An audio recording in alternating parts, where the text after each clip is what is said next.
Why hypovalent, hypervalent and odd electron containing molecules जो octet rule को violet कर रहे हैं फिर भी नेचर में पाए जा रहे हैं, what is the reason behind it, इसके कारण विद कॉन्सेप्ट सीखते हैं। तो हेडिंग डालेंगे एक्सेप्शंस ऑफ ऑक्टेट रूल। इसमें hypovalent compounds, compound in which central atom consists less than 8 electron in their valency shell are known as hypovalent compounds like BH3, BF3, NO, etc. They increase their stability by back bond formation, bridge bond formation और odd electron bond formation। अब देखें BH3 का molecule है, boron के outer shell में 3 electron 3 hydrogen से sharing में लाया, टोटल 6। BF3 में बोरॉन के आउटर शेल में 3 इलेक्ट्रॉन 3 फ्लोरीन से शेयरिंग में लाया, टोटल 6। नाइट्रोजन के आउटर शेल में 5 इलेक्ट्रॉन 2 ऑक्सीजन से शेयर करके लाया, टोटल 7। तो क्या अब हम ये जानते हैं कि 6 और 7 8 से छोटा नंबर होता है?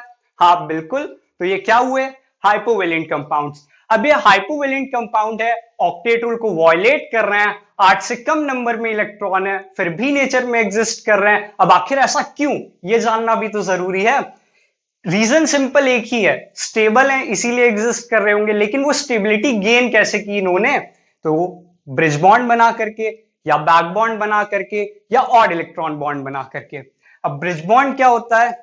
2 BH3 के मॉलिक्यूल्स हैं, वैकेंसी होने के कारण, इलेक्ट्रॉन डेफिशिएंट होने के कारण एक दूसरे को स्ट्रांगली अट्रैक्ट करेंगे। एक दूसरे को अप्रोच किया, पास में आए। अब बोरॉन के पास वैकेंसी है p ऑर्बिटल की, यहां पे भी है वैकेंसी p ऑर्बिटल की, तो बॉन्ड के 2 इलेक्ट्रॉन 3 सेंटर पे रिवॉल्व कर रहे होंगे, कभी x पे होंगे, कभी y पे होंगे, कभी z पे होंगे, बना लेंगे ब्रिज बॉन्ड।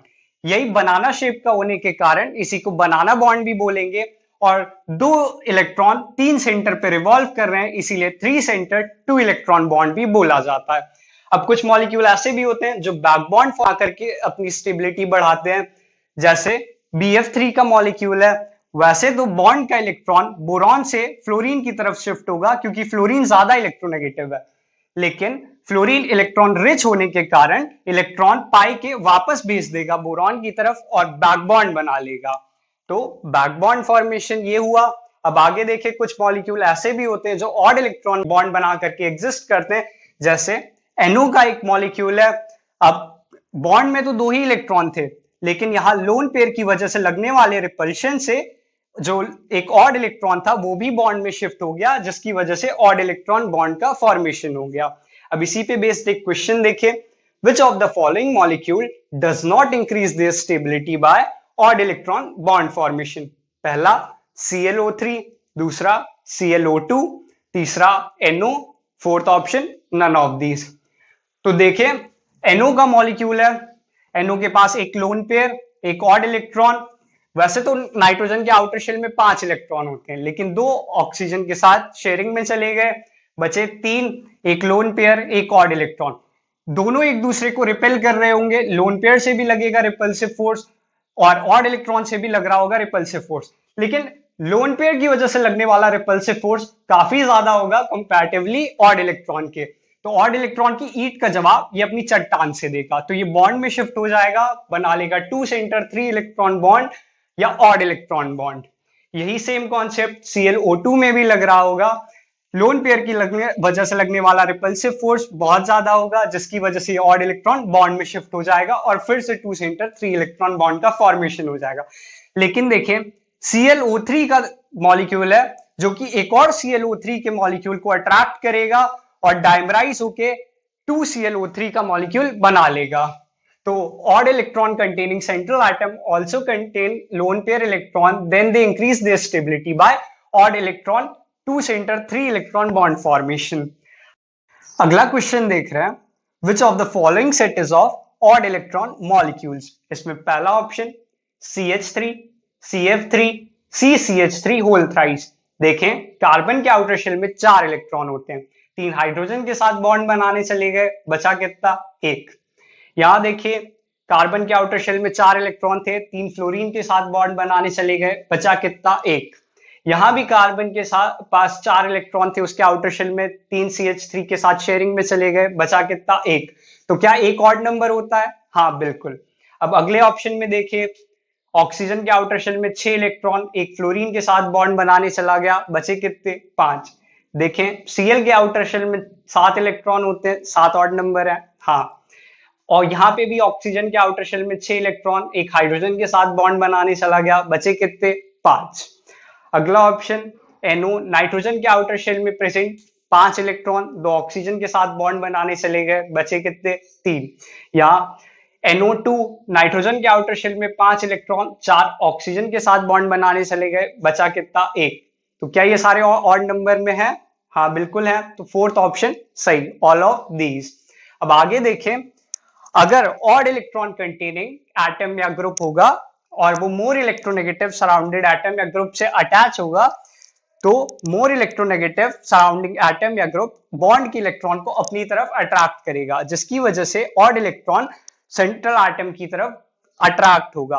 उस वजह से उसका डिफ्लेक्शन कम हो जाएगा, पैरामैग्नेटिक नेचर कम हो जाएगा। वहीं देखिए कि अगर वो लेस इलेक्ट्रोनेगेटिव सराउंडिंग एटम या ग्रुप से अटैच होगा तो वो बॉन्ड के इलेक्ट्रॉन को रिपेल करेगा, जिसकी वजह से ऑड इलेक्ट्रॉन बॉन्ड से और दूर चला जाएगा, डिफ्लेक्शन बढ़ जाएगा, पैरामैग्नेटिक नेचर बढ़ जाएगा। तो हाइपो के बाद अगली हेडिंग डालेंगे हाइपरवेलेंट compounds. Compound in which central atom consists more than 8 electron in their valence shell are called hypervalent compounds like PF5, SF6, IF7, etc. देखें, फास्फोरस अपने आउटर शेल में 5 इलेक्ट्रॉन कंटेन करता है, 5 फ्लोरीन से लाया, टोटल हो गए 10 इलेक्ट्रॉन्स। सल्फर अपने आउटर शेल में 6 इलेक्ट्रॉन कंटेन करता है, 6 फ्लोरीन से शेयर करके लाया, टोटल हो गए 12 इलेक्ट्रॉन। आयोडीन अपने आउटर शेल में 7 इलेक्ट्रॉन कंटेन करता है, 7 फ्लोरीन से शेयर करके लाया, टोटल हो गए 14 इलेक्ट्रॉन। तो क्या 10, 12, 14 8 से बड़ा नंबर है? बिल्कुल। तो क्या हुए ये हाइपरवेलेंट कंपाउंड्स। एक जो हमने इससे कंक्लूजन निकाला वो ये कि 10 इवन नंबर है, 12 इवन नंबर है, 14 इवन नंबर है, तो they contain even number of electron in their valence shell, that's why they are stable. अब देखें, there are some metallic ion which contain less or more than 8 electron in their valence shell but they form stable compound। वैसे octet rule के according तो 8 electron containing cation या noble gas configuration cation को ही exist करना चाहिए था, उन्हीं को स्टेबल होना चाहिए था। लेकिन अब नेचर में देखिए हजारों हजार ऐसे कंपाउंड होते हैं जो 8 से कम या 8 से ज्यादा इलेक्ट्रॉन भी कंटेन करते हैं, तो भी वो स्टेबल होते हैं। लिथियम आयन है, स्टेबल होता है। Zn+2 है, अपने आउटर शेल में 18 इलेक्ट्रॉन कंटेन कर रहा है, तो ये 18 इलेक्ट्रॉन कंटेनिंग कैटायन होगा। इसी को नाम देते हैं pseudo noble gas configuration cation, stable compounds बनाता है ये भी।